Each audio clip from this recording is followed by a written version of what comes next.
Light on ചെയ്യും. ശരി.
സീതേ,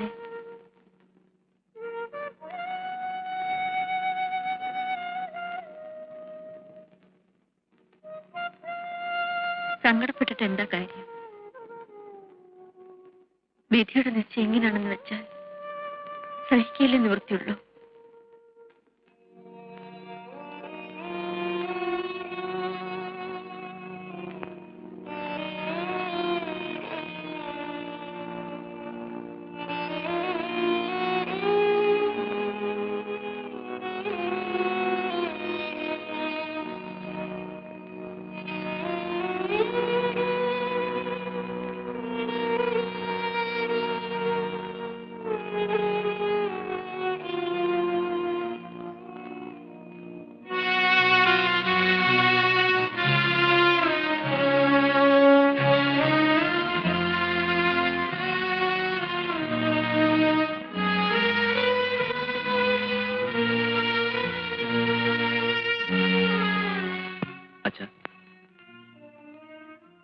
നമുക്ക് എല്ലാവർക്കും സങ്കടമുണ്ട്.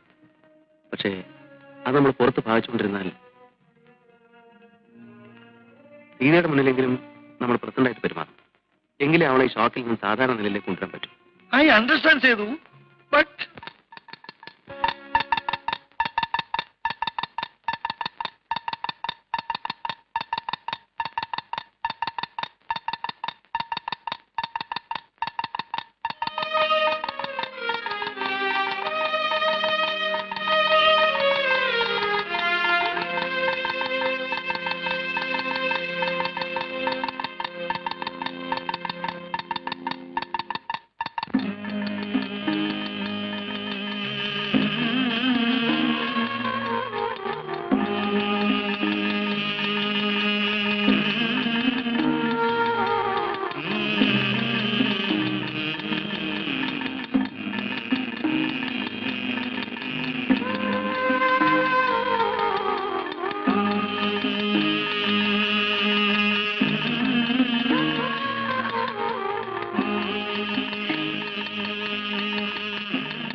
അല്ലെങ്കിലേ നിനക്ക് സുഖമില്ലാത്തത്.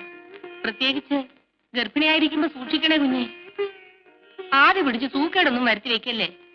എന്റെ കാര്യത്തിൽ സമാധാനമുണ്ട്.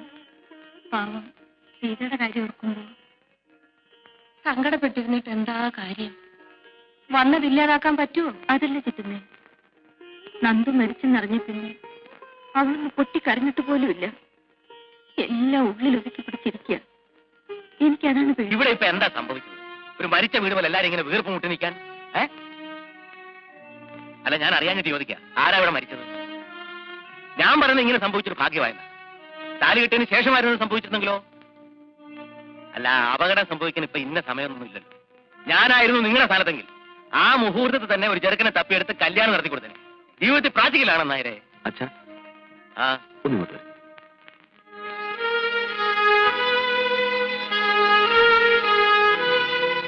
അച്ഛൻ ഈ സമയത്ത് ഇങ്ങനെയൊക്കെ സംസാരിച്ചാലോ? ആ സമയത്തിന് എന്താ കുഴപ്പം? ഞാൻ പറഞ്ഞാൽ എന്താ തെറ്റ്? എടാ, മനസ്സിൽ എത്തിരിക്കുമ്പോൾ വെച്ച് താമസിക്കുമ്പോൾ പെണ്ണിനെ ഇറക്കി വിടണം. അതാ ബുദ്ധി. അച്ഛാ പ്ലീസ്. ആ എനിക്കല്ല, ഞാൻ പറയാനുള്ള പറഞ്ഞു, അത്ര തന്നെ. ഞാൻ സമ്മതിക്കില്ല. നിങ്ങൾക്കാർക്കും അവളുടെ മനസ്സറിഞ്ഞുകൂടാഞ്ഞിട്ടാ. അവളുടെ മനസ്സാകെ തകർന്നു നിൽക്കുമ്പോൾ ഇനി ഇവിടെ നിന്നുകൂടി വിട്ടുനിന്നാലോ? ഇപ്പോഴത്തെ അന്തരീക്ഷത്തിൽ ഇവിടെ നിന്ന് മാറി നിൽക്കുന്നതാണ് സീതയ്ക്ക് നല്ലത്. She needs a change. സേതുവേട്ടൻ അങ്ങനെ പറയാം. സീതയുടെയും കൂടെ നന്മ മനസ്സിൽ കണ്ടുകൊണ്ടല്ലേ ഞാൻ പറയും. എന്നെ വിശ്വസിക്കൂ. കുറച്ച് ദിവസം ഇവിടെ നിന്ന് മാറി നിന്നാൽ ഹോസ്റ്റലിലെ ഫ്രണ്ട്സും ബഹളവും ഒക്കെ ഇവിടെ ആവുമ്പോൾ അവളുടെ മനസ്സിന് ടെൻഷൻ നയഞ്ഞു കിട്ടും. അവൾക്കും അത് ആവശ്യമാണെന്ന് തോന്നുന്നുണ്ടല്ലേ അവൾ പോണമെന്ന് പറയുന്നു.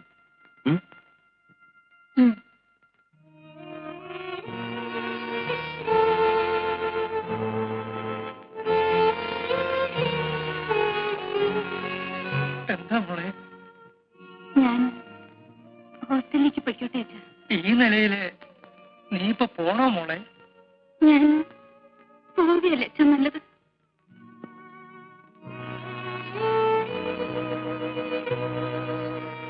ആ, നിനക്ക് അങ്ങനെയാണ് തോന്നുന്നെങ്കിൽ പിന്നെ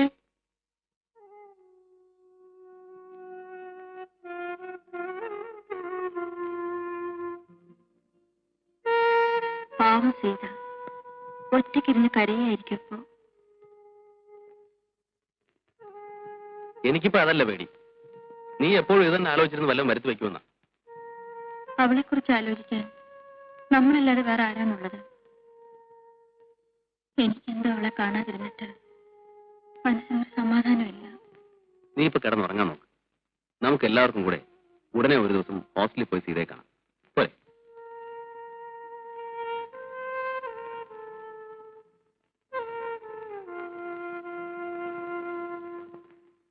സോണിമോളെ, ആന്റിക്ക് ഒരു ഉമ്മ തന്നെ. സീത, നീ വല്ലാതെ ക്ഷീണിച്ചിരിക്കുന്നല്ലോ. ഒന്നും കഴിക്കാറില്ലേ?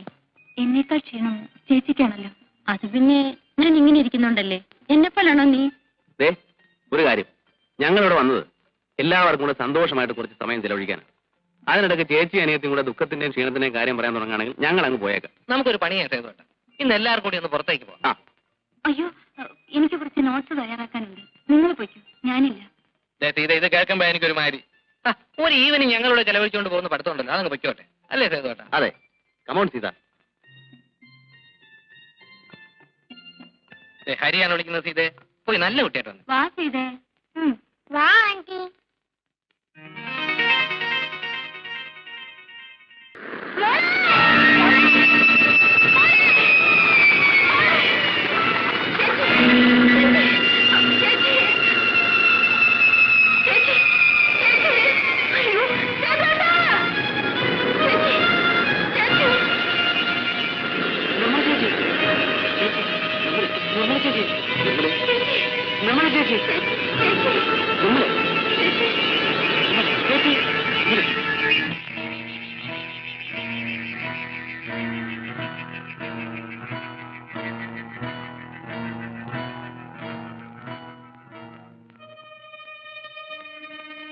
ഒരു അബോർഷൻ ആണോ എന്ന് സംശയമുണ്ട്. ഉടനെ തിയേറ്ററിലേക്ക് കൊണ്ടുപോയേ പറ്റൂ.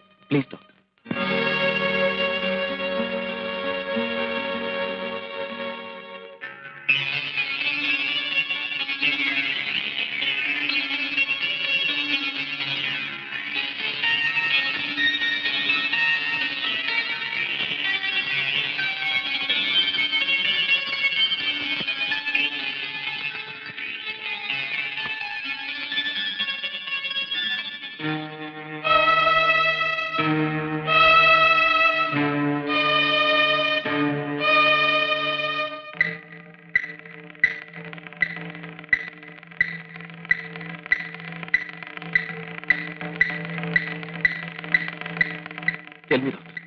നിർമ്മലയ്ക്ക് എങ്ങനെയുണ്ട്?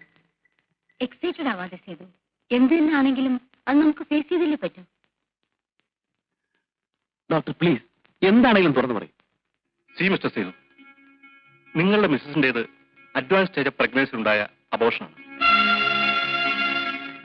ആദ്യത്തെ 3 മാസം കഴിഞ്ഞാൽ പിന്നെ എപ്പോഴും അബോർഷൻ അത്ര സേഫ് അല്ല. കഴിഞ്ഞ ഡെലിവറിയിൽ തന്നെ ചില കോംപ്ലിക്കേഷൻ ഉണ്ടായിരുന്നതായി ഡോക്ടർ റേച്ചൽ പറഞ്ഞു. പെട്ടെന്നുണ്ടായ എന്തെങ്കിലും ഷോക്കോ അതിനെ തുടർന്നുള്ള അഗ്നിയോ ആകാം immediate provocation.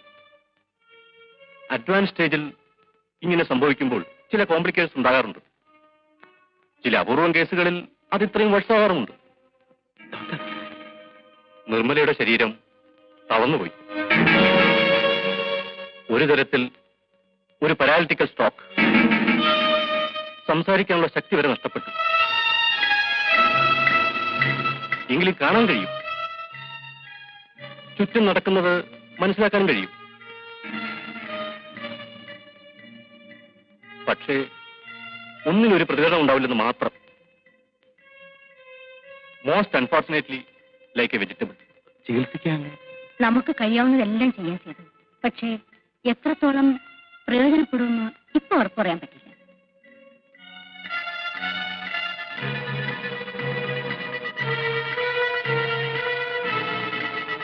Mister Sethu educate ആയതുകൊണ്ടാണ് ഞങ്ങൾ ഇത്രയും വിശദമായി പറയുന്നത്. ട്രീറ്റ്മെന്റ് നടത്താവുന്നേ ഉള്ളൂ. ചിലപ്പോൾ ഭാഗ്യം കൊണ്ട് രക്ഷപ്പെട്ടേക്കാം.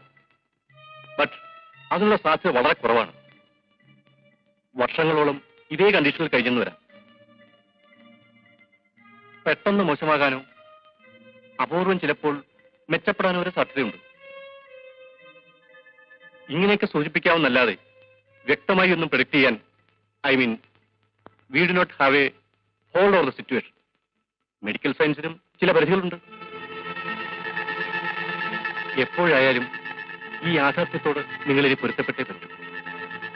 എത്രയും നേരത്തെ കഴിയുന്നു അത്രയും നല്ലത്. ദുഃഖിപ്പിക്കുന്ന കാര്യങ്ങളാണ് ഇതൊക്കെ. പക്ഷേ എന്ത് ചെയ്യാം?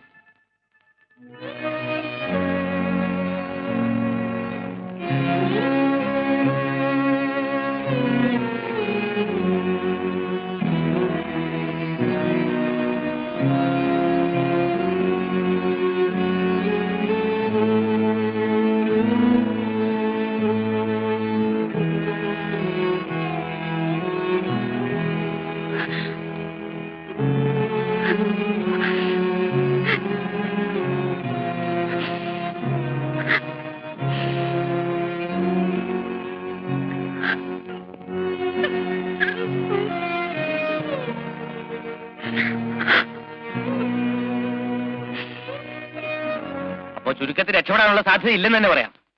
ആ കിടപ്പ് കണ്ടപ്പോഴേ എനിക്ക് തോന്നി അത്ര ശരിയല്ലെന്ന്. എന്റെ മോന്റെ ജീവിതമാണ് തകരുന്നത്.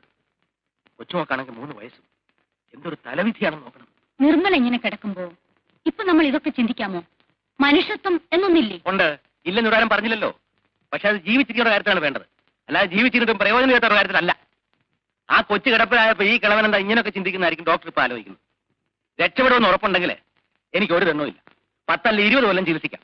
ഇതാണോ സ്ഥിതി? അല്ലല്ലോ. ഇങ്ങനെ 10ഉം 15ഉം കൊല്ലം കിടപ്പി കിടന്നിട്ട് ഒരു സുപ്രഭാതത്തിൽ ക്ലോസ് ആകുന്ന എത്ര ദിവസമുണ്ട് ഇല്ലേ?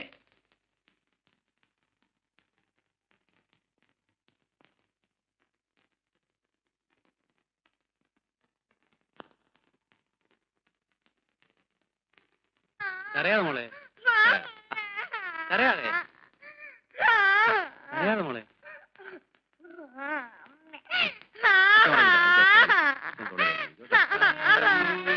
കരയാതെ കരയാതെ മോളെ, കരയാതെ.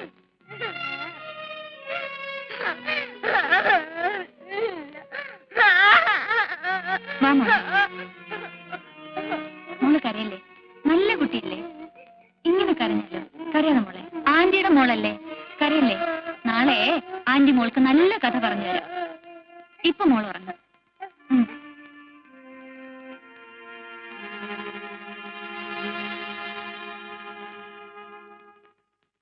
സേതു, ഞാൻ ഡോക്ടർ വർമ്മയായിട്ട് ഡിസ്കസ് ചെയ്തു. നിർമ്മലയെ ഇൻഡെഫിനിറ്റ് ആയിട്ട് ഇവിടെ ഹോസ്പിറ്റൽ കിടത്തുന്നതുകൊണ്ട് വിശേഷിച്ച കാര്യമൊന്നുമില്ല. മാത്രമല്ല, എത്ര നാളെന്ന് കരുതിയ ഇവിടെ ചെയ്യുന്ന ട്രീറ്റ്മെന്റ് തന്നെ വീട്ടിലും ചെയ്യാവുന്നതേ ഉള്ളൂ. എന്തെങ്കിലും ആവശ്യമുണ്ടെങ്കിൽ ഞാൻ അടുത്തുണ്ടല്ലോ. സീത ത്രൂ ഔട്ട് കൂടെ ഉണ്ടാകുകയും ചെയ്യും. നമുക്ക് വീട്ടിലേക്ക് കൊണ്ടുപോകുന്നതല്ലേ നല്ലത്? ഡോക്ടർ തീരുമാനിക്കുന്ന പോലെ.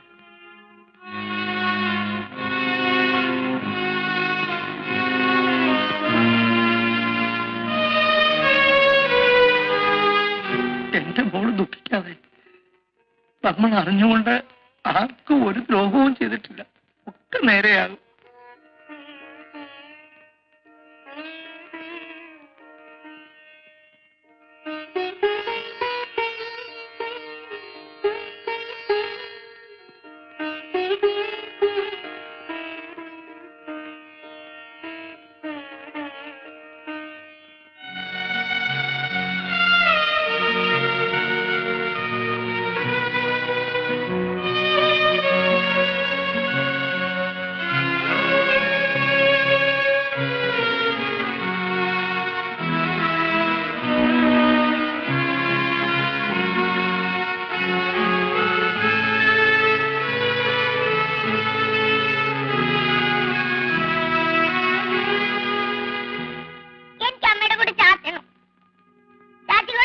വേണ്ട മോളെ, എനിക്ക് സുഖമില്ലാത്തല്ലേ. വേണ്ട മോളെ.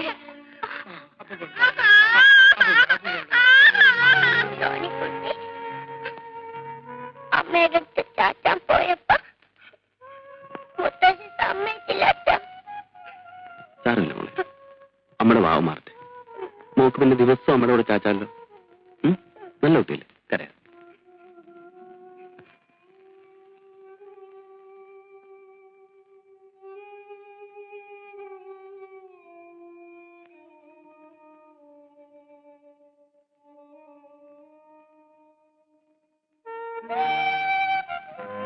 മോളെ നീ തരൂ ചെയ്തേട്ടാ.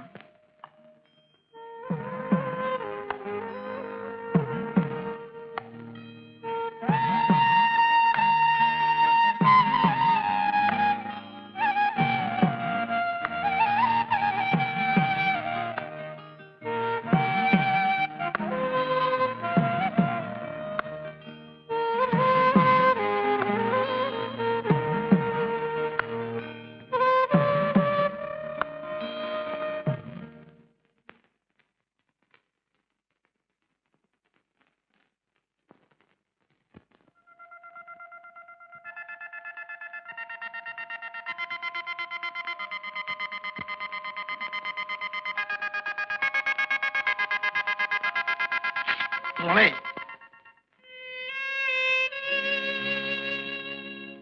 കോളേജിൽ നിന്നും PG കോഴ്സിനുള്ള അഡ്മിഷൻ കാർഡാണ്. എന്റെ ചേച്ചി ഈ നിലയിൽ കിടക്കുമ്പോൾ ഞാൻ ഇവിടം വിട്ട് എങ്ങനെ പോകാനാണ്? അച്ഛൻ വിഷമിക്കണ്ട, എനിക്കിതിൽ ഒരു സങ്കടവുമില്ല.